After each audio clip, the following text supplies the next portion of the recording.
এরকম একটা বিপ্লবের পর এরকম একটা প্রোক্লেমেশন হয়, এটা খুব স্বাভাবিক ঘটনা। কিন্তু সেই সময় ঘটনা প্রবাহ খুব দ্রুত ঘটে গেছে।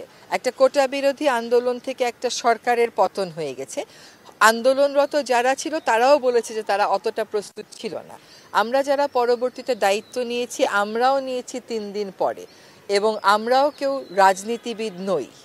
ফলে প্রোক্লামেশনের প্রয়োজনীয়তা আমরা তখনই ফিল করেছি, একই সাথে আমরা ঐক্যের প্রয়োজনীয়তাটাও অনুভব করেছি।